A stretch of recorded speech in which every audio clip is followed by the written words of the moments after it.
입니다. 이들은 이스라엘의 12지파라. 이와 같이 그들의 아버지가 그들에게 말하고 그들에게 축복하였으니 곧 그들 각 사람의 분량대로 축복하였더라. 그가 그들에게 명하여 이르되 내가 네 조상들에게로 돌아가리니 나는 헷사람 에브론의 밭에 있는 굴에 우리 선조와 함께 장사하라. 이 굴은 가나안 땅 마므레 앞 막벨라 밭에 있는 것이라. 아브라함이 헷사람 에브론에게서 밭과 함께 사서 그의 매장지를 삼았으므로 아브라함과 그의 아내 사라가 거기 장사되었고 이삭과 그의 아내 리브가도 거기 장사되었으며 나도 레아를 그곳에 장사하였노라. 그 밭과 거기 있는 굴은 헷 사람에게서 산 것이라. 야곱이 아들에게 명하기를 마치고 그 발을 침상에 모으고 숨을 거두니 그의 백성에게로 돌아갔더라. 아멘. 우리가 아는 대로 이제 청개구리 엄마가 돌아가셨죠. 그러니까 이제 청개구리 엄마가 돌아가실 때 유언을 남기셨잖아요. 뭐라고 유언을 남겼습니까? 구리야, 엄마가 죽으면 겨울가에 묻어다오. 그렇게 이제 유언을 남겼어요. 그러니까 이제 그 임종 때 이런 식의 이제 유언을 이제 사람들이 남기는데, 근데 흔히 이제 이런 것들도 얘기하죠. 나를 양지 바른 곳에 묻어다오. 뭐 이렇게 나를 양지 바른 곳에 묻어다오. 어떤 분은 이제 나를 절대 화장시키지 말라고, 이렇게 아까 뜨거운데 그 들어가서 싫다고, 절대로 나를 화장시키지 말라고 그렇게. 어떤 사람은 장례를 이런 절차에 따르면서 어디에 딱 묻어야 된다고, 어디에 거기에 묻어야 된다고. 이런 것들 뭐 다른 믿음을 가진 분들도 계시겠지만, 근데 무슨 장례 방식이나 무덤의 소재나 이런 것들이 사실 죽은 사람에게 무슨 소용이 있을까요? 그게 죽은 사람에게 뭐 화장을 하든 수장을 시키든 뭘 그게 무슨 그 사람에게 무슨 영향이 갈까요? 그 사람의 운명에 뭔 영향이라도 끼치기라도 할까요? 그 사람을 화장시키며 지옥불에 타는 겁니까? 아무 의미 없죠. 그게 무슨 인과관계가 전혀 없습니다. 근데 어쨌든 뭐 그렇게 하죠. 오늘 성경에도 보면은요, 야곱이라는 사람이 죽는데 이 야곱이라는 사람이 죽을 때 유언을 남겨요. 뭐라고 유언을 남기냐면 나를 가나안 땅에 묻어다오. 이렇게 유언을 남깁니다. 도대체 가나안 땅에 남기면 자기한테 뭐가 상관되는 게 있다고요? 청개구리 엄마가 구리에게 이제 유언을 남긴 건 청개구리 정신 차리게 하려고 하는 거죠. 평생 말 안 들으니까 죽어서라도 정신 차릴까 싶어가지고 내가 죽어서라도. 그래서 이제 정신 차리라고 한 거였는데, 야곱은 도대체 무슨 이유로, 도대체 뭘 생각하면서 나를 가나안 땅에 묻어다오. 가나안 땅에 묻히면 내가 뭐 천국 갑니까? 쉽게 얘기해서 도대체 뭐 생각하고 무슨 이유로 나를 가나안 땅에 묻어다오 그렇게 유언했을까요? 우리 이런 부분을 가지고요, 우리 함께 한번 생각해 보고자 합니다. 창세기 이제 드디어 이제 다 읽었고요. 창세기는 11장까지 원역사 이후에 12장부터 하나님의 본격적인 구원의 이야기, 한 사람을 통해 가지고 온 인류를 구원하시는 그런 아주 엄청난 그 스케일의 그런 구원의 이야기를 하나님이 이제 시작하셨습니다. 그 중에 이제 창세기는 시작하는 이야기고요. 아브람, 이삭, 야곱, 이 믿음의 선조들, 아브람과 이삭과 야곱, 그 3대가 살아간 3대에 걸친 역사, 그것이 이제 창세기가 다루고 있는 것이죠. 이 역사는 제일 처음에 이제 아브라함을 하나님이 부르시는 것부터 시작했습니다. 하나님이 아브라함이라는 사람을 불러요. 그리고 그에게 느닷없이 하나의 비전, 하나의 약속을 주십니다. 내가 너에게 지시할 땅으로 가라. 이게 땅에 대한 약속이죠. 어떤 땅을 주겠다고 말씀하시고 그 땅에서 너의 자손이 하나의 민족을 이루게 된다. 내가 너로 큰 민족을 이루게 한다. 내 이름을 창대하게 한다. 이게 이제 큰 민족이 된다는 거죠. 그러니까 내가 지시할 땅으로 가라. 그 땅에서 너는 큰 민족이 될 것이다. 이게 이제 약속이었어요. 그리고 종국적인 약속은 그 민족, 그 아브라함이라는 사람이 형성할 그 민족을 통해서 온 세계 모든 민족들이 어쨌든 복을 누리게 하겠다. 그 민족을 통해서 세상이 복된다. 그 민족이 있음으로 해서 모든 세계 열방이 복을 받는 그런 복으로서의 민족, 그런 민족을 하나님이 아브라함을 통해서 이루시겠다고 그렇게 이제 약속을 하셨습니다. 이 약속을 주시면서 창세기의 큰 이야기가 이제 시작되었죠. 그리고 이제 아브라함과 이삭과 야곱까지. 그리고 나서 이 야곱이라는 사람은 우리가 보았지만 새로운 이름을 얻게 되죠. 이스라엘이라는 이름으로 이 사람은 새로운 이름을 얻게 됩니다. 그리고 이 이스라엘은 이제 한 사람의 이름이 아니라 한 가문의 이름이 되고요. 그 가문의 이름을 넘어서 이제는 한 민족의 이름으로 탈바꿈하게 됩니다. 야곱으로부터 이스라엘이라는 민족, 그런 민족이 탄생하게 됩니다. 야곱을 통해서 이스라엘의 민족이 탄생하게 돼요. 그러면서 하나님이 약속하셨던 그 큰 역사 가운데 첫 번째 단계는 뭐였냐면 어떤 땅에서 큰 민족을 이룬다는 거죠. 가나안 땅에서 이스라엘 민족이 형성된다. 그 이스라엘 민족으로 구성된 나라가 세워진다. 그게 이제 하나님 약속의 첫 번째 단계. 두 번째 단계는 그 민족이 세계 모든 민족을 복되게 한다. 이게 이제 두 번째 단계라고 한다면요. 그 첫 번째 단계가 이 야고보의 이야기를 통해서 성취되는 뭔가 태동하는 이 성취가 태동하기 시작하는 그런 것으로 이제 창세기는 이제 끝이 나게 됩니다. 이런 창세기의 마지막 장면, 우리 이제 49장, 50장이면 이제 마지막 장면인데요. 그 마지막 장면은 야곱이 이제 죽는 장면이죠. 야곱이 죽는 장면. 야곱이 죽는 장면을 이제 47장 말부터 이제 49장까지 이렇게 딱 보면은요. 이런 식으로 구성이 되어 있어요. 잘 보세요. 이게 이제 이런 걸 잘 봐야 됩니다. 첫 번째는 야곱이 유언을 합니다. 야곱이 유언을 남기고요.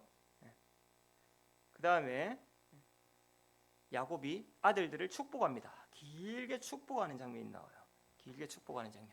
그리고 마지막에 다시 한번 야곱이 유언을 남깁니다. 신주, 이 유언 무슨 유언일까요? 네? 앞에 얘기했잖아요. 나를 가나안 땅에 묻어다오. 그렇죠? 유언이 그거예요. 그러니까 제일 처음에 그 유언을 하고 그 다음에 아들들을 축복하고 아들들을 다 축복하고 그다음 마지막에 또 유언을 남깁니다. 나를 가나안 땅에 묻어다오. 이렇게 이제 틀이 모양이 이렇게 돼 있어요. 그리고 중간에 12아들들을 막 축복합니다. 12아들을 축복하는데 12아들을 축복하면서 거기에서 이제 이스라엘이라는 12지파, 이스라엘 12지파, 그 12지파가 태동하게 되는 그런 결과로 이제 나타나게 됩니다. 그래서 오늘 이제 읽은 본문 49장 28절에 보면은요. 12아들에게 축복을 딱 마친 다음에 12명의 아들들에게 다 축복을 마친 다음에 이들은 이스라엘의 12지파다. 아직 뭐 이스라엘 12지파 이런 건 없어요. 근데 이제 이게 성경에 최초로 나온 12지파에 대한 기록입니다. 이들로부터 이스라엘이 12명의 지파를 통해서 건설되는 그런 이스라엘이 태동했다는 거예요. 야곱이 이제 자기 아들들에게 축복할 때. 근데 여기 보면은 각 사람의 분량대로 각 사람의 축복대로 축복했다 이렇게 돼 있죠. 그러니까 12지파들 가운데 어떤 지파는 아주 맹렬한 지파가 되고 어떤 지파는 다스리는 지파가 되고 또 어떤 지파들은 또 작은 역할들을 감당해야 하는 지파가 되고 각자의 하나님께서 부르신 그 복을 따라서 각자를 이질적인 여러 것들을 한데 모아서 하나의 견고한 이스라엘을 세우신다. 그렇게 해서 12지파를 12아들을 축복한 다음에 12지파가 태동했다. 이렇게 이제 나오게 됩니다. 지난 금요일에 이제 이 부분을 보았는데요. 금요일에 안 오신 분들 우리 홈페이지에 있으니까 금요일 설교를 잘 들어보시고 또 함께 묵상하시면 좋겠습니다. 그리고 이제 이렇게 해서 12지파가 이제 형성이 되었어요. 이제 태동하게 되었습니다. 12지파라는 게 이제 태동하게 되었습니다. 이게 이제 중간에 나온 이야기예요. 근데 이 12지파가 태동한 다음에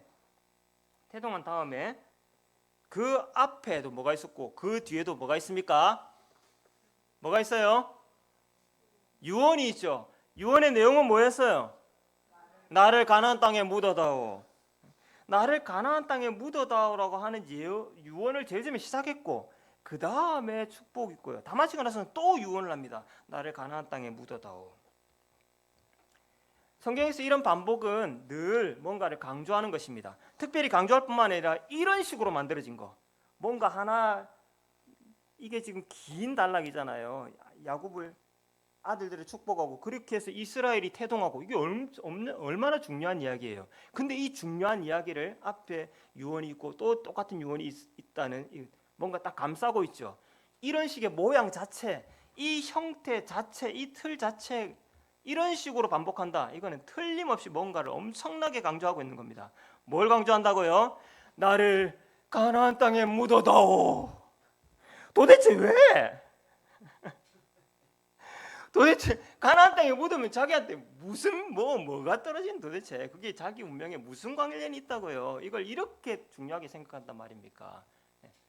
반복도 중요한 거지만 이 모양 자체가 이런 식의 모양은 굉장히 특별한 거예요. 그러니까 성경은 이런 식으로 나왔다 무조건 강조하는 겁니다. 무조건 강조하는 거, 엄청나게 강조하는 거.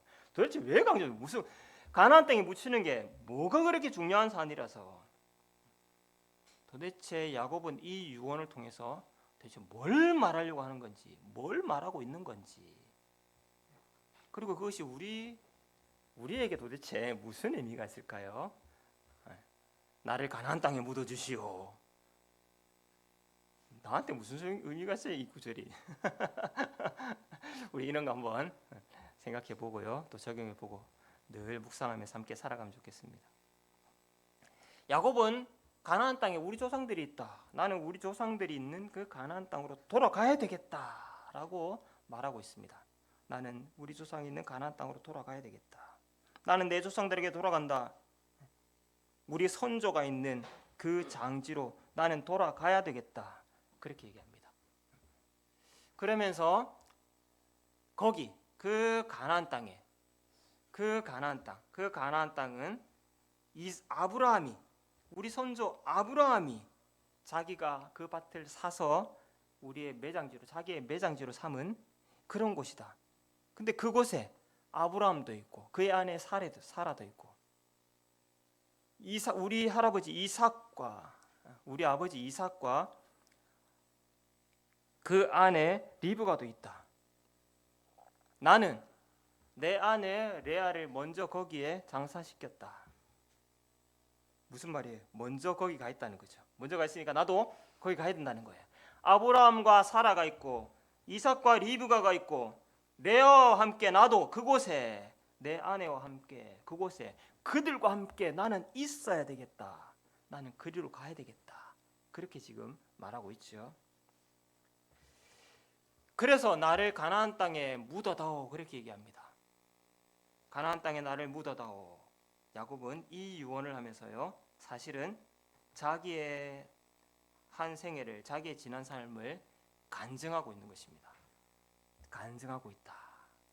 야곱은 나를 가나안 땅에 묻어달라고 유언하면서 자기의 삶을 간증하고 있다 하는 거예요. 보십시오. 아브라함에게 하나님이 땅을 주셨죠. 보신 대로 땅과 민족을 약속하셨어요. 근데 야곱은 뭐 어떻게 한 평생이 뭐하러 살았냐면은 그 약속을 이루기 위해서 살아왔다는 거예요. 맨 마지막에 12아들에게 축복을 합니다. 12아들들에게 딱 축복하고 나서 그 다음 문장이 뭐였다고요? 이스라엘 12지파가 태동했다.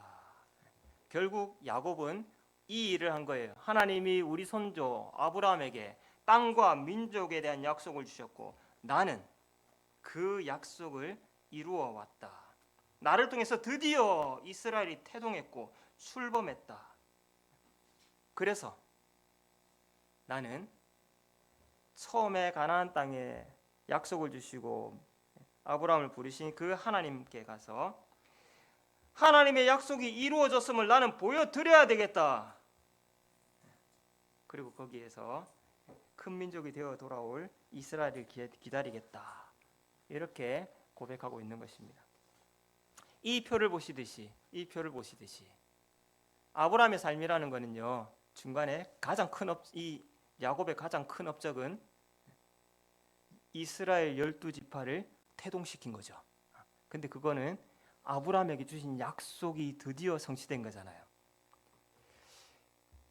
야곱이라는 사람은 나를 가나안 땅에 묻어주시오 그렇게 얘기하면서 사실은 이 두 가지 자기 삶에 대한 고백들 그리고 간증을 하고 있는 것입니다. 내 삶이라는 것은 지나온 내 인생의 가치, 내 인생은 하나님이 주신 약속, 하나님이 아브라함에게 주셨고 그 약속을 이루라고 나를 부르신 그 부르심, 그 소명과 내 사명을 이루어 온 그런 삶이었다.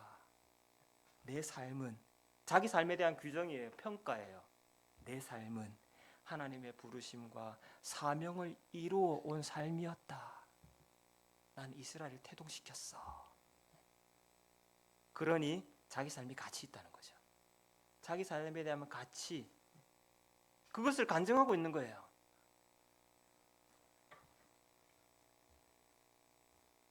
내가 한 것이라고는 고작 12아들 12명 낳고 기른 것, 그게 전부지만 그 고작에 불과한 그 삶을 하나님께서 이용하셔서 하나님의 계획, 하나님의 선하신 구원의 섭리들을 이루어 오셨다. 하나님이 내 삶을 들어 사용하셨고 내 이 기구한 삶을 내가 한 것이라고 고작 12아들밖에 놓은 거 없지만 기른 것밖에 없지만 그리고 그것도 내 뜻대로 한 것도 아니지만 그러나 어쨌든 내 손을 통해서 내 뱃속을 통해서 태어난 그 12명의 아들을 통해서 나는 하나님의 뜻을 이루어 왔다. 내 삶을 전부를 말하라면 내 삶은 그 하나님의 부르심과 사명을 이루어 온 삶이다. 이제 난 그것을 하나님께 말씀드려야 되겠고 내가 그렇게 살아왔다고 하나님이 내 삶을 통해서 당신의 뜻을 이루셨다고 하나님께 가서 보여드려야 되겠다. 가나안 땅에서 하나님이 약속하신 그 가나안 땅에서. 그러니까요, 야곱은 자기를 가나안 땅에 묻어주시오 그렇게 하면서 자기 삶을 간증하고 있는 거예요. 간증하고 있는 거. 얼마나 멋진 간증입니까? 그리고 동시에 야곱은요, 나를 가나안 땅에 묻어다오 그렇게 하면서 또 한편으로는요, 간증뿐만 아니라 새로운 어떤 믿음의 고백을 하게 됩니다. 신앙 고백을 해요. 신앙 고백. 이 신앙 고백이라는 게 뭐죠? 나는 믿습니다. 나는 믿습니다. 우리 사도신경이 새로 번역되면서 저는 제일 잘한 게 나는 이렇게 시작하는 건 제일 잘했다고 생각해요. 나는 믿습니다. 이게 신앙 고백이거든요. 나는 믿습니다. 근데 야곱이 내가 가나안 땅에 묻어다오 그러면서 나는 믿는다라고 말하고 있어요. 뭘 믿는다고 고백하고 있을까요? 제일 처음에 야곱이 지금 이집트에 와 있잖아요. 이집트 기근 때문에 와 있는데 이 이집트로 내려올 때 상당히 큰 두려움이 있었죠. 예전에 자기 집에서 떠나가지고 20년을 타지에서 그렇게 고생하면서 살아왔던 그 삶을 다시 한번 그것보다 더 엄청난 삶을 이제는 함께 또 살아가야 되는 노년에 그런 지경에 다다랐을 때 엄청난 두려움이 몰려올 때 하나님께서 말씀하셨어요. 애굽으로 내려가기를 두려워하지 말아라. 거기가 어디예요? 애굽으로 내려가기를 두려워하지 말아라. 네가 애굽에 내려가서 거기에서 내가 너를 통해서 큰 민족을 이루게 할 것이다. 뿐만 아니라 거기서 먹고 사는 게 아니죠. 어떻게 한다고요? 나중에는 그 큰 민족이 돌아온다고요. 가나안 땅에 반드시 너를 인도하여 다시 올라올 것이다. 이게 너라는 것이 야곱 그 사람을 얘기하는 게 아니죠. 야곱의 후손도 야곱이에요. 야곱을 가리키는 겁니다. 두려워하지 말아라. 애굽으로 내려가서 내가 거기에서 너를 큰 민족이 되게 할 거고 반드시 너와 함께 있어서 반드시 너를 다시 이 가나안 땅으로 돌아오게 하겠다. 하나님은 그렇게 약속하셨어요. 그래서 야곱이 이제 애굽으로 내려간 거고요. 그 애굽에서 한 17년을 살았습니다. 17년 그 이후에 그러면서 가정을 일구고 텃밭을 일구고 자손들을 번창시키고 있는 중입니다. 그러면서 자기 아들들에게 복을 주면서 이스라엘 12지파가 태동하게 된 거예요. 자, 이 순간 자기 삶에 대한 감사와 간증뿐만 아니라 하나님께 새로운 믿음의 고백을 하고 있는 거죠. 내 조상들이 거기에 있다. 아브라함과 이삭이 거기에 있다. 나는 내 조상대로 돌아가야 되겠다. 돌아가서 어떻게 하겠느냐? 나는 거기에서 이스라엘이 큰 민족이 되어서 돌아올 이스라엘, 그 이스라엘을 기다리겠다. 먼저 가서 기다리겠다는 거예요. 기다리고 있으면 옵니까 안 옵니까? 예? 옵니까 안 옵니까? 안 오면 어째 될 건데요? 안 오면 어째 될 건데요? 그러니까 나는 반드시 온다고 믿고 나는 거기서 먼저 가서 기다리겠다. 올 줄 믿습니다. 이거예요. 나는 거기 가서 반드시 돌아올 너희들을 기다리겠다. 그리고 기다려서 오면 어떻게 되는 거죠? 야곱은 뭔가를 입증해내는 거예요. 하나님이 내게 주셨던 약속, 그리고 내가 하나님이 그 허황된 약속을 믿었던 그 믿음, 그게 결코 헛된 것이 아니었구나. 그게 망상이 아니었어. 그게 옳은 거였어. 내 믿음은 옳은 거였어. 하나님이 옳았다는 것을, 내 믿음이 틀리지 않았다는 것을 나는 그날 입증하고 말 거야. 나는 거기서 기다릴 거야. 나를 가나안 땅에 묻어달라고 얘기하면서요, 야곱은 이렇게 자기의 신앙을 다시 한번 고백하고 있는 것이죠. 이렇게 해서 이제 야곱은 이 간증과 고백을 끝으로 숨을 거두게 됩니다. 근데요, 창세기가 이제 이렇게 끝나지 않고 50장으로 끝나거든요. 50장이 맨 마지막에는 어떻게 끝난 줄 아세요? 50장 맨 마지막에는요, 요셉이라는 사람이 나와요.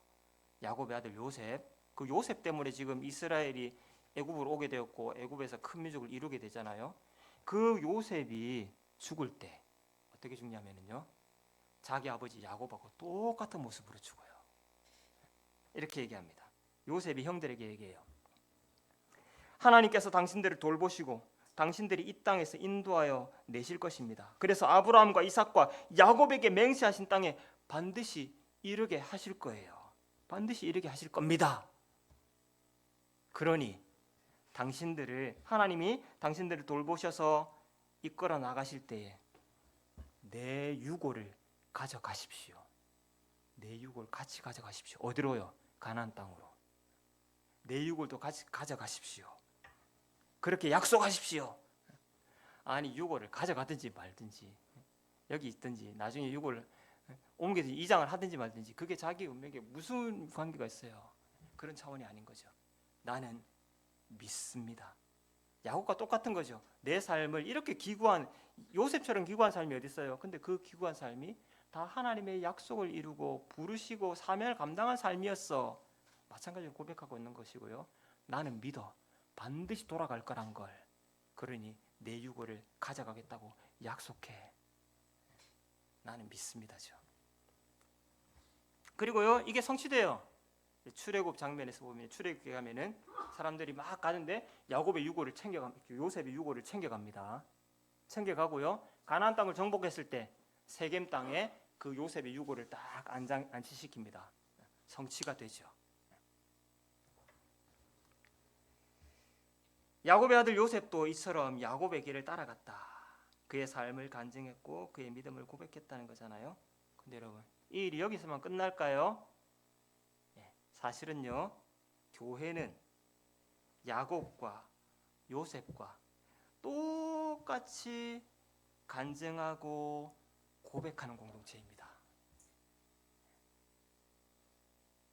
우리가 그런 삶이에요. 우리가 한 생애를 살아갈 때 하나님께서 나를 부르셔서 믿음의 삶을 살게 하신 것, 그것이 내 삶의 전부였고 가치였다고. 내가 한 거는 정말 고작 아무것도 별 볼 일 없고 정말 껄쩍껄쩍한 게밖에 없는데, 근데 그런 것들이 하나님의 교회를 함께 일구고 세워나가고 내 가정을 세우고 믿음의 한 세대를 살다 가도록 한 것, 하나님이 하신 일이다. 그리고 나는 내 믿음이 결코 헛되지 않다는 걸, 하나님은 옳았고 내 믿음은 옳다는 걸 증명할 거다. 그날이 올 거다. 우리 다 같이 그렇게 고백하는 공동체예요. 그리고요, 우리는 아브라함과 이삭과 야곱의 후예답게, 그 약속의 후예답게 우리의 믿음이 헛되지 않다는 것을 입증할 날을 맞게 될 것입니다.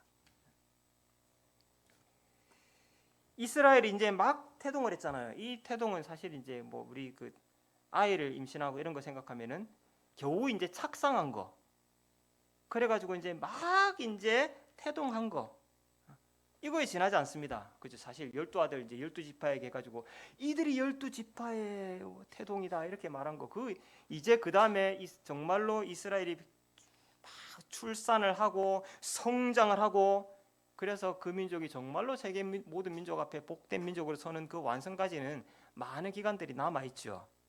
그 사이에 출생과 성장을 해 나가는 그런 기간들을 살아가고 있는 거죠. 사실은요, 우리 이 땅의 지상의 교회는 바로 그 구간에 있는 거 아닙니까? 우리는 하나님의 백성으로 하나님의 이스라엘로 출생해가지고 태어나가지고요. 그 하나님의 마지막 약속이 이루어질 때까지 그때까지 계속해서 성장해 나아가면서 그렇게 함께 동거동록하고 있는 그런 믿음의 공동체잖아요. 그러면서 계속 야곱과 요셉처럼 그런 믿음의 고백을 계속해서 이어가면서 전수해주면서 그렇게 이어져 나가는 교회죠. 우리 한장로교회가요 바로 그런 교회입니다. 우리는 그런 하나님의 공동체 가운데서 하나님의 나라를 세워가고 교회를 세워가는 그런 일련의 과정 속에서 또 때로는 기쁨을 누리기도 하고요 보람을 느끼기도 하는 거죠. 오늘 권사를 취임합니다. 아, 내가 그래도 평생 신앙생활 해가지고 권사는 달고 뭐 마치야지. 개인의 명예 차원이 아닙니다. 물론 개인은 너무 명예로운 일들이죠. 그러나 우리 공동체가 우리 안에 이런 일꾼들을 세우고 직분자를 세우면서 역할들을 감당하면서 계속해서 견실하게 세워져 나가고 하는 기쁨들을 우리가 누리는구나. 우리 공동체 안에서 함께 이런 기쁨을 누리면서요 내 삶을 하나님께서 미약한 삶을 이런 공동체 속에 또 하나의 지체로서 자리 잡을 수 있도록 그래서 형제자매들과 함께 동거동록하며 살아온 것 그게 내 삶의 전부다. 미약할지 모르지만 그러나 하나님은 그런 나를 기뻐하셨고 그리고 나는 아브라함과 이삭과 야곱과 함께 그리고 우리 주 예수 그리스도와 함께 마지막 날에 하나님 앞에 설 것이다. 나는 결코 내 믿음 헛되지 않다는 걸 믿는다. 여러분 믿습니까? 믿습니다. 우리의 믿음이 결코 헛되지 않다는 걸요 하나님이 옳았다는 것을요 우리 입증하게 될 거예요. 그때 야 우리 한 장로교회 출신들 아이가 이러면서 또 이렇게 또 이렇게 회식 한번 해야죠. 예, 우리 그렇게 우리의 믿음이 결코 헛되지 않다는 것을요 우리의 삶을 날마다 이렇게 간증하며 또 고백하며 또 이 안에서 함께 기쁨과 보람을 함께 누리며 살아가는 그런 공동체 함께 만들어갈 수 있기를 축복합니다. 아멘. 우리 오늘요 우리 지난 금요일에 말씀 나누면서 함께 찬양을 했는데 또 뭐 몇 분 안 오셔가지고 아쉬워가지고 다 같이 찬양 함께 나누면서 또 우리 교회에 대한 소망들을 가지고 함께 또 기도하는 마음으로 기대하는 마음으로 살아가면 좋겠다 싶어서요.